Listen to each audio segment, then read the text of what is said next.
Itu yang dikasih oleh Tuhan. Salam sejahtera buat kita semua.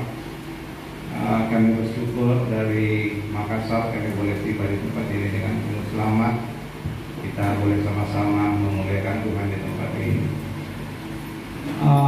Ketika saya disampaikan oleh Dr. Henke bahwa ada pelayanan di Parepare, saya sampaikan kepada istri saya, kita ikut. Ini pertama kali saya ikut pelayanan, karena ini kota kelahiran saya. Jadi saya punya, saya perkenalkan dulu, saya punya istri 1, anak saya 4. Jadi kami ternyata keluarga besar. Saya dikarunia anak, 4 orang anak yang manis-manis, 3 pria, 1 wanita. Sudah 2 orang sudah puji Tuhan kemarin sudah selesai di salah satu universitas di Surabaya. Puji Tuhan mereka dua-dua lulus dengan predikat cum laude dan salah satunya bahkan makna cum laude yang pertama. Jadi semua itu oleh karena kemurahan Tuhan. Saya ingin cerita bahwa saya lahir di Parepare dan kemudian umur kurang lebih 12 tahun 1972 orang tua saya harus ke Sorong, ke Papua. Kemudian kami masih tinggal beberapa ibu dengan saya beberapa kami 7 bersaudara. Terus kemudian ketika bapak saya pergi, saya kehilangan figur seorang ayah. Ya, tadi sempat disinggung oleh Bapak Gembala tentang figur seorang bapak, father. Kemudian saya tumbuh menjadi anak yang tidak terlalu mengenal agama. Saya banyak bergaul dan sudah kurang pulang, ya, lebih banyak bergaul di luar, sehingga pengenalan saya tentang agama itu sangat minim.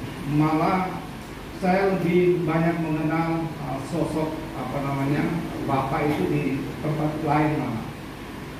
Ada bapak angkat saya, seorang muslim, kemudian dia seorang haji dan dia sangat taat beribadah, sehingga yang ada di kepala saya itu bagaimana mereka itu berdoa, mereka ibadah, kemudian soal doa puasa apa segala macam, itu yang ada di kepala saya. Kemudian tahun 77 kami harus dengan keluarga harus ke Papua. Saya ikut orang tua, tapi ternyata saya cuma bisa bertahan di sana kurang lebih setahun karena dulu saya sakit, jadi saya harus pulang. Kemudian saya menyelesaikan SMA saya di Parepare. Setelah mau melanjutkan ke perguruan tinggi, saya ke Makassar. Tapi kehidupan saya masih tetap seperti itu dalam kondisi pengetahuan agama yang sangat minim. Saya bukan jarang malah nggak pernah ke gereja. Sehingga kegiatan saya di Makassar itu untuk kegiatan rohani saya cuma pada saat kuliah agama.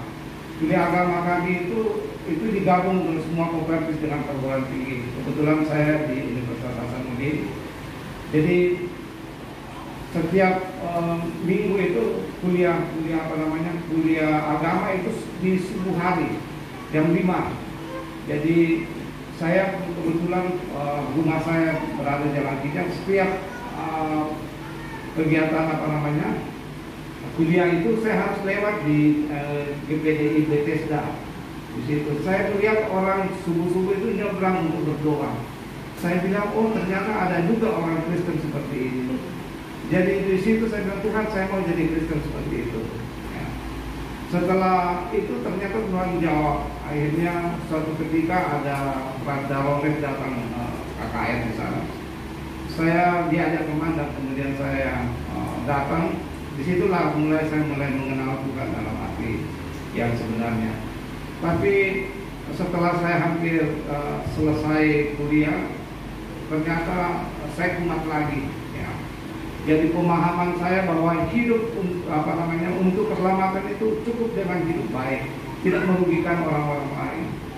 Itu yang saya pegang, sehingga saya kumat lagi. Terus kemudian selesai kuliah, saya pikir saya bisa jalan dengan kemampuan saya Saya pikir dengan kesarjanaan saya akan mudah cari pekerjaan. Waktu itu masih tahun 86, masih mudah cari kerja kalau sarjana. Belum susah seperti sekarang. Tapi ternyata tidak seperti yang saya pikirkan. Berjalan waktu itu saya nggak dapat apa-apa. Saya lamar kiri kanan nggak dapat apa. Akhirnya saya mulai tertarik pelan-pelan. Saya kembali ke Makassar, ke Parepare. Di sini saya lagi jadi hampir tiap malam hidupnya cuma mabuk-mabuk. Akhirnya kemudian Tuhan tegur, tapi Tuhan itu baik, Tuhan itu penuh dengan kasih setia. Dalam kondisi apapun dia selalu ada bersama kami. Jadi ketika saya dalam kondisi di tempat-tempat yang harusnya bukan tempat-tempat minum, pada saat saya mabuk, itu Tuhan selalu datang berbisik bahwa seharusnya bukan di sini tempat kamu. Terus kemudian tapi saya terus masih keraskan hati saya. Akhirnya persoalan demi persoalan datang. Ada satu persoalan yang sangat berat dan itu saya pikir ini semua masa depan saya akan habis. Disitulah saya angkat tangan dan saya bilang, Tuhan, saya akan kembali. Kemudian setelah itu saya benahi diri, saya kembali ke Makassar.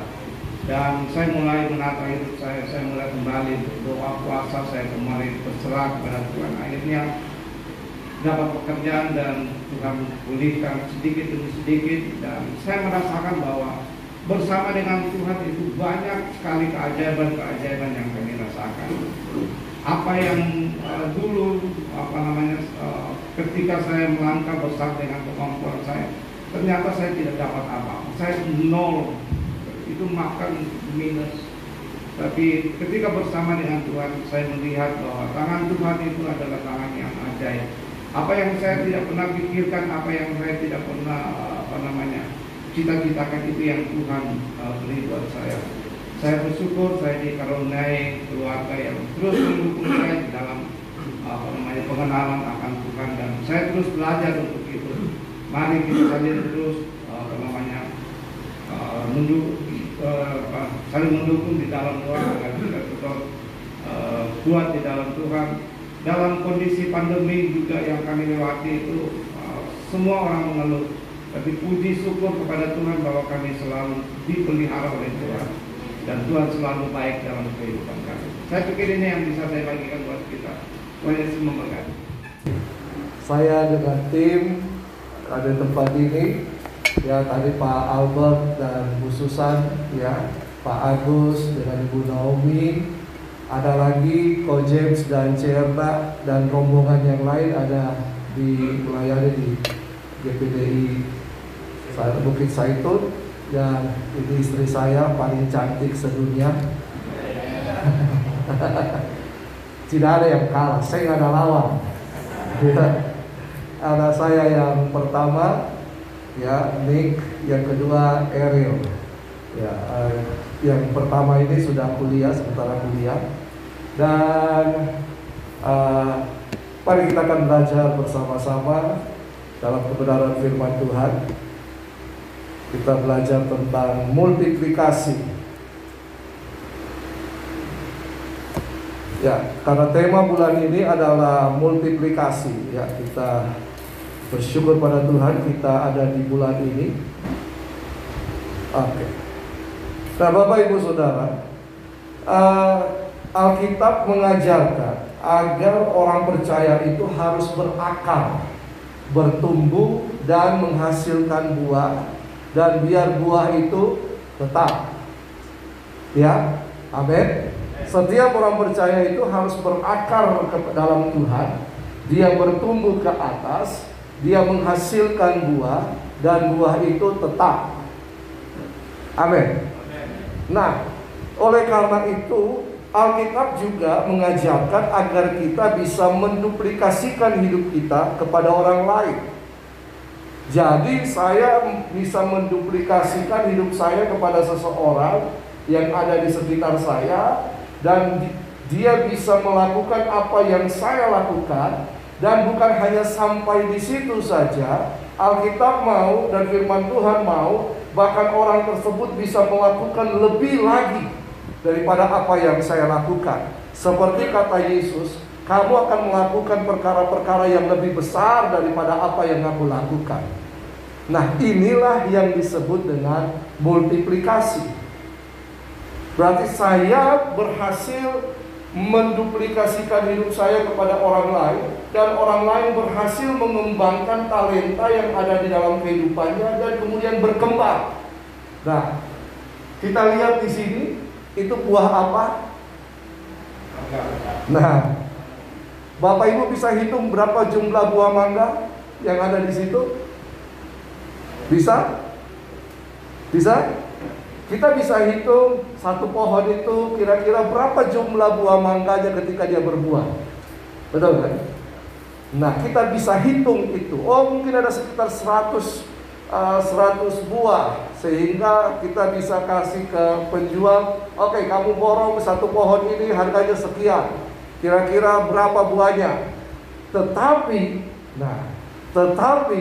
apakah kita bisa menghitung dari satu biji buah mangga berapa mangga yang dia hasilkan?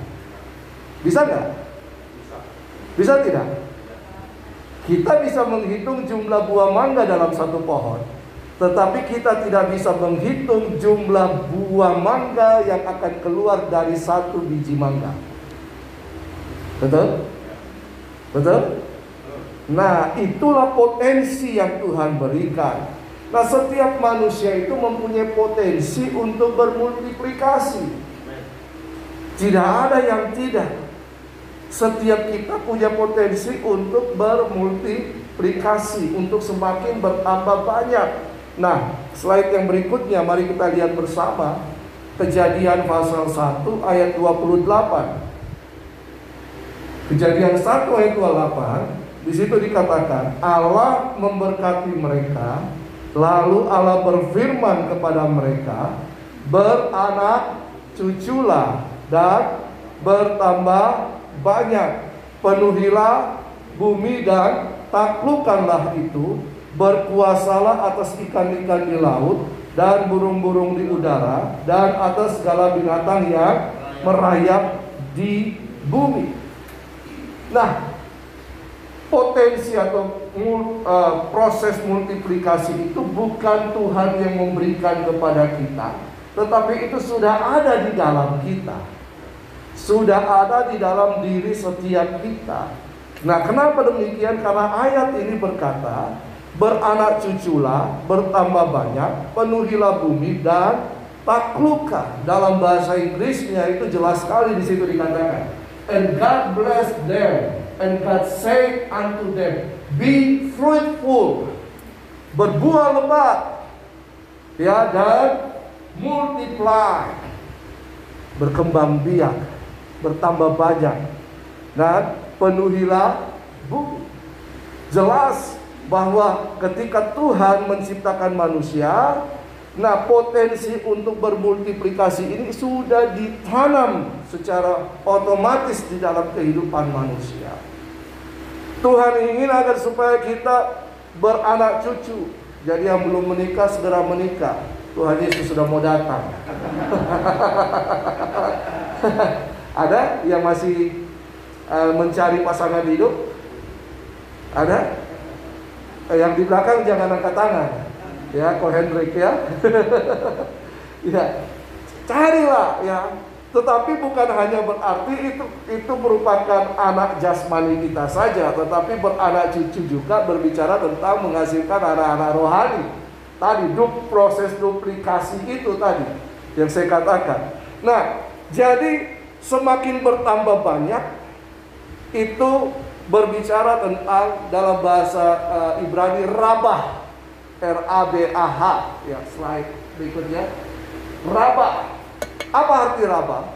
Become great, semakin bertambah besar, ya. Nah, become many, become much, become numerous. Ya, numero uno, bukan cuma numero uno, numerius, itu bertambah angka-angka yang semakin banyak, yang semakin ditambahkan. Nah, jadi multiplikasi ini akan membuat kita apa? Semakin bertambah besar, bertambah hebat, bertambah dahsyat. Kenapa demikian? Karena firman Tuhan katakan beranak cucu, bertambah banyak, penuhi bumi dan taklukkan. Beranak cucu kan banyak. Semakin anak-anak cucu kita semakin beranak cucu lagi kan semakin banyak, bertambah banyak. Sehingga memenuhi bumi ini. Coba bayangkan, jika di dalam ruangan ini puji Tuhan, ruangan yang bagus, ya. Dan kita berdoa supaya bisa tambah besar lagi. Amin. Nah, di dalam ruangan ini kan banyak lampunya kan. Coba kemudian lampu semua dipadamkan. Lalu apa yang terjadi? Gelap. Kenapa gelap? Karena tidak ada terang. Betul kan? Gelap karena tidak ada terang. Oke. Dinyalakan satu mata lampu. Bisa tidak menerangi ruangan ini? Bisa, tetapi masih samar-samar, kurang terang. Kalau 2, oke lah. 3, 5, kalau semua dinyalakan, maka terang itu akan menguasai kegelapan, betul kan? Terang itu akan mengusir kegelapan yang ada di dalam ruangan ini. Itu yang dinamakan Tuhan bertambah banyak dan takluk. Kalau kita menghasilkan anak-anak terang, lalu menghasilkan generasi terang, semakin banyak generasi terang dihasilkan, semakin bertambah-tambah menjadi besar generasi terangnya, apa yang terjadi? Bumi dipenuhi oleh terang Tuhan. Kegelapan di mana? Ditaklukkan oleh terang itu. Ini yang Tuhan mau. Amin. Ini yang Tuhan mau. Jadi setiap orang percaya harus menjadi besar, menjadi banyak, bahkan banyak sekali, semakin meningkat, semakin memperbesar kapasitas, mempergunakan kapasitas yang ada. Dan itu terjadi karena sudah ada potensi untuk bermultiplikasi dalam kehidupan kita. Nah, jadi ayat ini juga bukan hanya berbicara tentang multiplikasi. Ya, Tuhan itu memberikan kita kemampuan, Tuhan memberikan kita otoritas yang ada. Nah, jadi dalam bulan ini, puji Tuhan, tidak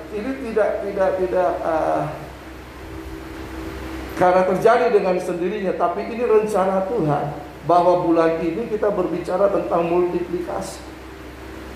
Desember so dekat, berarti saatnya kita untuk menuai jiwa-jiwa lebih banyak. Amin. Jangan ingat Desember untuk makan-makan. Oh ya, bentuk panitia Natal, berapa konsumsinya, berapa jumlah yang hadir, berapa yang mau dipotong, ya, berapa biaya, tetapi berapa target jiwa. Nah, itu dia. Ya, berapa target jiwa yang akan dibawa oleh jemaat Tuhan. Masing-masing harus mengeluarkan potensinya. Masing-masing harus bermultiplikasi. Masing-masing harus belajar untuk menduplikasi kehidupannya kepada orang lain. Ya, seperti kata Paulus kepada Timotius, 2 Timotius 2 ayat 2. 2 Timotius 2 ayat 2. Ini ayat yang bagus. 2 Timotius 2 ayat 2. 2 Timotius 2 ayat 2. Apa yang telah engkau dengar daripadaku di depan banyak saksi, percayakanlah itu kepada orang-orang yang dapat dipercayai, yang juga cakap mengajar orang lain. Nah, apa yang telah kita dengarkan itu, Paulus mengatakan begini kepada Timotius. Timotius, kamu kan sudah belajar dari saya, belajar firman Tuhan, belajar strategi penginjilan. Ya, Timotius, Paulus orang rasul yang luar biasa. Dia keliling, dia buka jemaat-jemaat, dia tanam gereja, dia buka, dia pergi menginjil, dan akhirnya sampai ke Asia Kecil. Luar biasa pelayanan Paulus. Dan Paulus berkata, Timotius, kamu kan anak rohaniku, kamu telah belajar kepada saya. Dan Timotius kemudian dipercayakan pengembalaan yang besar di Efesus. Satu kota, bayangkan, satu kota digembalakan oleh Timotius, seorang anak muda. Ya, muda bukan berarti rendah, tetapi orang muda punya potensi yang luar biasa. Nah, Paulus kemudian berkata kepada Timotius, apa yang telah kamu pelajari, itu kamu harus hidupi. Ya, aku kan jadi mentor bagimu. Kamu harus menghidupi apa yang telah kamu pelajari. Firman Tuhan yang telah diajarkan kepadamu, kamu harus hidupi. Dan kemudian kamu harus mempercayakan itu kepada orang lain yang juga kamu percaya. Nah, di sini dikatakan apa? Mempercayakan. Nah, selain ya, mempercayakan. Dalam bahasa Yunani, paratemi. Apa itu paratemi? Itu kita, paratemi ini, kita menyajikan hidangan di depan orang lain. Kita menyuguhkan kepada mereka supaya mereka makan. Kita mengajarkan itu seperti kita menyajikan hidangan dan orang lain menikmati makanan itu. Makanan rohani.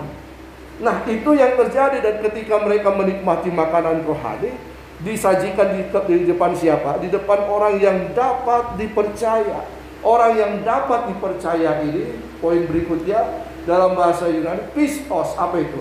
Orang yang setia. Orang yang setia. Ya, siapa yang dapat dipercaya? Adalah mereka-mereka yang telah melalui proses waktu, diuji kesetiaannya. Orang yang setia, yang juga bukan hanya sekedar setia, cakap.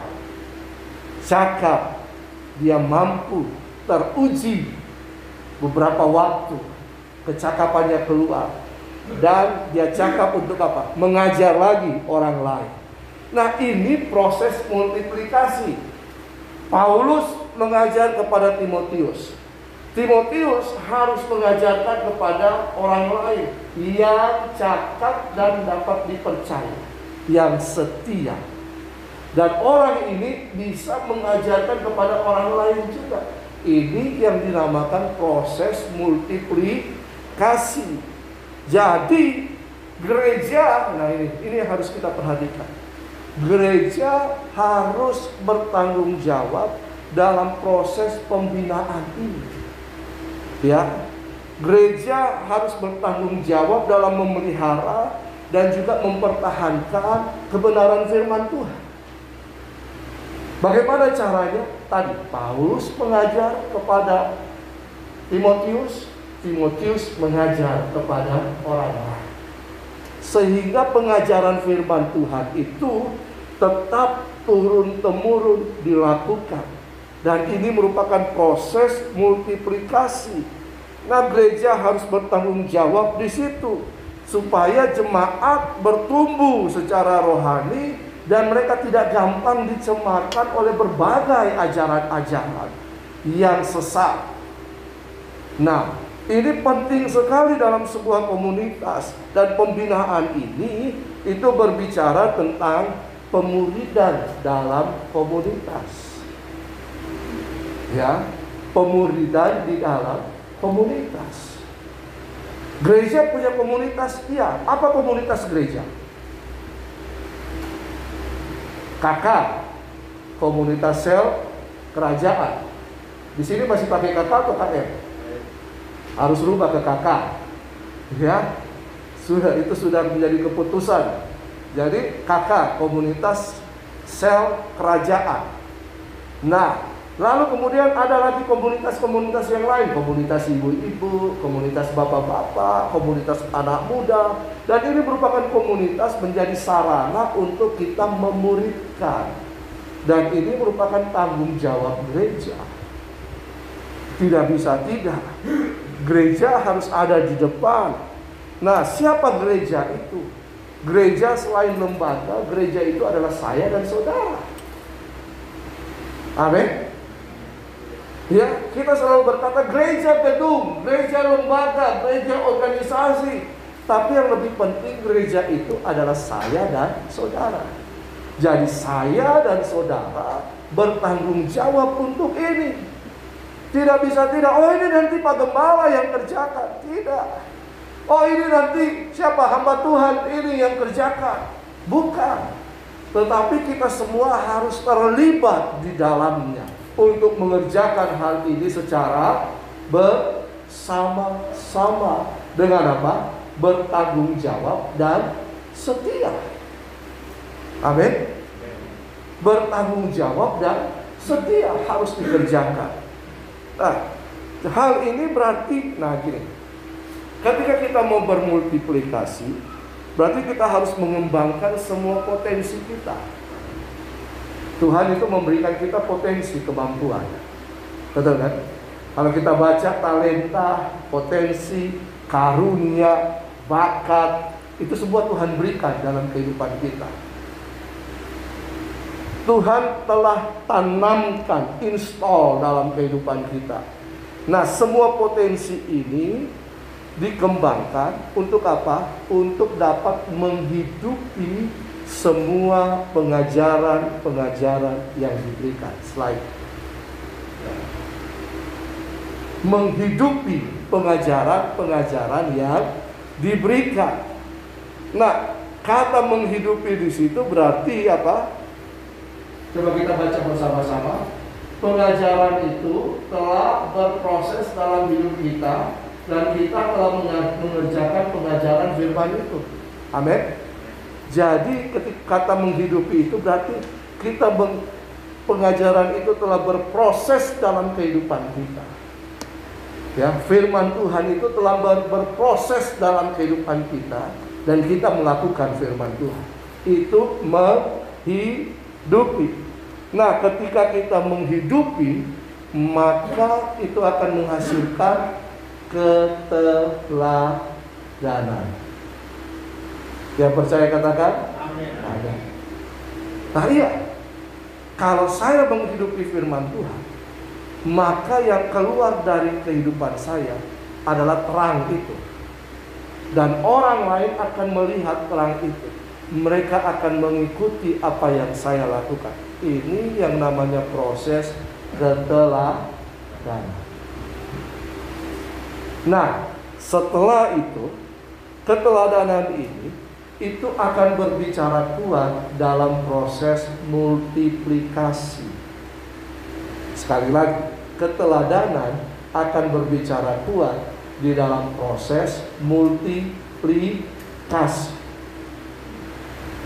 Ada yang diteladani dan ada yang meneladani, menggerakkan orang untuk kemudian bermultiplikasi. Ya, saya menghidupi firman Tuhan. Orang meneladani saya, dan kemudian apa yang terjadi? Akan semakin banyak orang meneladani saya. Dan inilah terjadi multiplikasi. Paulus tidak hanya mengajar kepada Timotius. Paulus mengajar kepada yang lain. Ada yang disebut rasul-rasul perjanjian baru. Banyak. Ya, Paulus mengajar mereka, lalu kemudian menempatkan mereka menjadi penatua-penatua di tiap-tiap gereja lokal yang ada. Paulus ajar mereka. Bahkan tidak cukup itu, Paulus menuliskan surat pengembalaan untuk mereka. Ada 13 surat yang dituliskan oleh Paulus pada tiap-tiap jemaat lokal yang ada. Dan ini sangat penting. Dan jemaat-jemaat lokal ini bertumbuh dalam pengajaran. Makanya firman Tuhan kata dalam Timotius, jadilah teladan bagi orang-orang percaya. Dan keteladanan ini berbicara kuat di dalam proses multiplikasi. Nah, kriteria orang yang bisa menerima duplikasi untuk bermultiplikasi, tadi yang saya katakan itu, dapat dipercaya dan setia. Nah, multiplikasi terjadi jika ada kepercayaan dan kesetiaan. Tidak bisa tidak. Ya, tadi Pak Gembala Sedio berkata apa? Jangan ada pemberontak. Iya kan? Berarti kalau orang-orang yang setia, orang-orang yang dapat dipercaya, ada kepercayaan yang diberikan, ada kesetiaan dalam menjalankan, percayalah bahwa itu akan terjadi pertambahan di situ. Nah, tetapi, ini yang jadi masalah kita bersama-sama, masalah gereja lokal.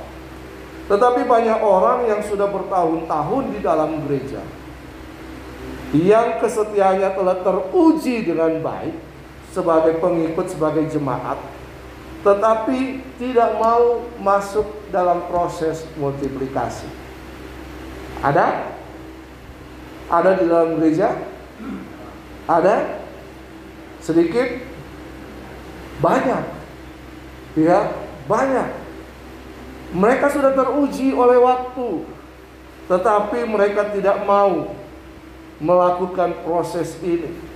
Ya, sehingga Ibrani 5 ayat 12 berkata, Ibrani 5 ayat 12 dikatakan di situ, sebab sekalipun kamu ditinjau dari sudut waktu, sudah seharusnya menjadi pengajar. Ya, tapi yang ada adalah apa? Bikin panas bangku gereja. Nah, jadi kalau kita lihat seperti ini, di mana letak kesalahannya? Firman Tuhan sudah mengajarkan, setiap orang percaya harus berakar ke bawah, bertumbuh ke atas dan berbuah, dan menghasilkan buah yang banyak, buah yang lebat, dan buah itu tetap. Tetapi ada orang-orang yang tidak menggenapi hal ini. Di mana salahnya? Salahnya ada dua saja. Ya, jadi yang harus kita koreksi bersama-sama. Yang pertama, gereja tidak mau melatih atau memberdayakan jemaat untuk bertumbuh dan menghasilkan buah. Itu kesalahan pertama. Gereja tidak mau melatih atau memberdayakan jemaat untuk bertumbuh dan menghasilkan buah. Kenapa? Ada rasa takut dari gembalanya. Takut kalau ada orang-orang yang potensi, yang punya kemampuan, lalu kemudian dia berhasil mengembangkan komunitas selnya misalnya menjadi banyak dan berlipat-lipat, dan kemudian akhirnya dia akan tinggalkan gereja dan membentuk gereja baru dengan itu. Ada ketakutan. Dan saya percaya bahwa di tempat ini tidak ada. Amin. Ada ketakutan. Tapi ada juga yang lain. Kenapa? Gereja hanya mau supaya jemaat itu yang penting datang, hadir, setia saja beribadah. Itu sudah cukup. Banyak gereja seperti itu? Banyak. Berarti gereja ini tidak mau melakukan amanat agung. Ya kan? Tinggal dalam zona nyaman. Yang penting datang saja ibadah, cukup. Cukup sudah. Kita ketemu satu hari minggu, satu kali. Ya, kalau ada pertambahan jiwa berarti karena ada yang melahirkan seperti itu, atau ada yang menikah, atau ada yang pindah dari luar kota atau dari tempat yang lain. Nah, tetapi juga begini, gereja juga sudah menyediakan, tetapi yang bermasalah adalah orang-orang yang di dalamnya.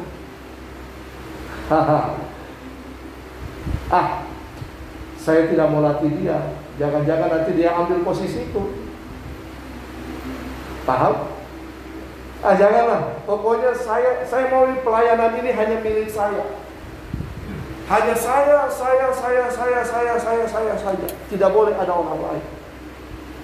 Saya tidak mau tersingkir karena orang lain yang saya latih. Ya, ini suatu kesalahan. Kita koreksi bersama-sama. Setiap pelayan harus menghasilkan pelayan yang baik. Setiap pemimpin harus menghasilkan pemimpin yang baik. Proses duplikasi untuk bermultiplikasi. Seorang pemusik harus menghasilkan pemusik yang baru. Seorang pemuji harus menghasilkan pemuji yang baru. Tidak bisa tidak. Karena pelayanan ini bukan milik kita. Pelayanan ini tidak abadi kita pegang. Amin. Pelayanan ini milik Kristus. Kristus mempercayakan kepada kita. Kalau kita dipercaya berarti kita harus mengembangkan itu. Yang 2 jadi 4, yang 5 jadi 10. Jangan simpan satu itu di bawah tanah. Jangan nyaman hanya dengan 1 talenta saja. Nah, yang berikutnya, yang kedua, siapa yang salah? Jemaat yang salah. Kenapa? Jemaat yang tidak mau mengembangkan potensinya. Iya kan? Jemaat yang tidak mau. Nah, padahal Tuhan menuntut kita untuk menghasilkan lebih lagi. Kita harus bermultiplikasi. Seperti tadi saya katakan, jangan cukup, jangan tenang, jangan nyaman hanya dengan 1 talenta saja. Lalu talenta itu disembunyikan lagi. Talenta yang Tuhan berikan harus kita pertanggungjawabkan. Potensi yang Tuhan berikan harus kita pertanggungjawabkan. Kalau Bapak Ibu baca nanti pulang di rumah Matius 24, bahwa talenta itu harus dikembangkan. Setia dari perkara kecil, Tuhan akan menambahkan perkara yang besar. Semakin besar, semakin besar. Nah, ini nama proses multiplikasi. Ya, ini proses multiplikasi. Nah, jadi jangan merasa, saya tidak mampu, saya tidak. Dulu saya orangnya gugup. Orangnya agak, kalau bicara agak gagap. Tetapi ketika saya bertobat, saya tahu saya punya potensi. Saya mulai mengembangkan itu.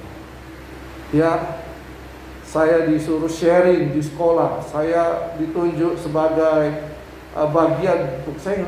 Saya juga, yaitu Tuhan. Dari SMP sampai SMA, pokoknya kalau dulu di OSIS itu, saya selalu di bagian kerohaniannya. Ya, saya selalu di bagian, dan selalu itu, selalu berarti harus kumpul anak-anak sekolah, lalu kemudian jadwalkan, dan saya juga harus berbicara di depan mereka. Saya tidak tahu bagaimana saya menyampaikan firman Tuhan. Waktu itu belum ada yang ajar. Saya baca saja dari buku renungan. Saudara-saudara yang kekasih, hari ini kita akan, saya baca saja dari situ. Amin. Selesai, pulang. Tiap Jumat seperti itu. Tapi lama-lama Tuhan tambahkan setia. Ya, setia. Kalau kita mau, Tuhan pasti buka jalan. Tapi kadang-kadang kita yang tidak mau. Kenapa? Karena kita tidak mau terbebani. Kita tidak mau dibebani oleh pelayanan. Padahal firman Tuhan katakan, kamu itu telah diberikan kemampuan untuk dipakai dalam pekerjaan pelayanan dan pembangunan tubuh Kristus. Jadi setiap kita harus masuk dalam pelayanan, melayani Tuhan, melayani sesama, dan melayani tubuh Kristus. Tubuh Kristus ini bukan hanya berbicara di lingkungan kita, tetapi gereja yang lain. Jadi berkat di sana. Itu yang Tuhan mau. Mari kita keluarkan potensi kehidupan kita. Karena kelak nantinya kita akan diminta pertanggungjawaban. Orang yang mengerjakan itu, orang yang mengerjakan 2 jadi 4, 5 jadi 10. Dikatakan dalam firman Tuhan, sabaslah hai hambaku yang setia. Amin. Tidak cukup kita hanya di dalam ruangan ini. Tidak cukup kita hanya beribadah di dalam ruangan ini. Saudara ada di tempat ini untuk diperlengkapi, untuk dibina, untuk dilatih. Untuk apa? Untuk mengerjakan pekerjaan-pekerjaan yang lebih besar bagi kemuliaan nama Tuhan. Di mana? Di luar sana, di marketplace, di mana saudara berada. Ini proses multiplikasi. Jadi Mari gereja sama-sama, para pelayan Tuhan, para pemimpin, dan juga umat Tuhan bergerak bersama-sama. Tidak cukup gembala, tidak cukup hamba Tuhan, tidak cukup para pelayan, tapi seluruh harus mengerjakan pekerjaan pelayanan itu, sehingga multiplikasi bisa ada. Jangan simpan potensi, jangan simpan. Kalau ada, mari hari ini kita minta ampun sama Tuhan, ya, minta ampun. Kita minta sama Tuhan, Tuhan tolong saya. Bagaimana saya bisa mengerjakan hal ini? Pelayanan itu tidak selalu hanya ada di atas mimbar sini. Pelayanan itu banyak. Pelayanan itu banyak. Kenapa kita harus melayani? Karena kita telah terlebih dahulu dilayani oleh Tuhan. Kenapa kita harus melayani? Karena kita harus melayani Sang Raja, Raja di atas segala raja, Yesus Kristus. Kita kerjakan tugas pelayanan kita, kita melayani Sang Raja. Amin. Mari Bapak Ibu Saudara, mari kita bermultiplikasi, masuk menghidupi firman Tuhan, melayani orang lain. Tuhan pakai kita. Saudara ada di kantor, ada yang lagi sedih, saudara bisa melayani. Kenapa kau sedih? Saya ada masalah begini-begini. Saudara bisa doakan. Itu sebuah pelayanan. Antar jemput jemaat juga sebuah pelayanan. Memberi makan orang miskin juga sebuah pelayanan. Semuanya dipakai. Apapun yang kita kerjakan untuk kemuliaan nama Tuhan, kita melayani Tuhan. Amin. Mari kita bangkit berdiri. Haleluya.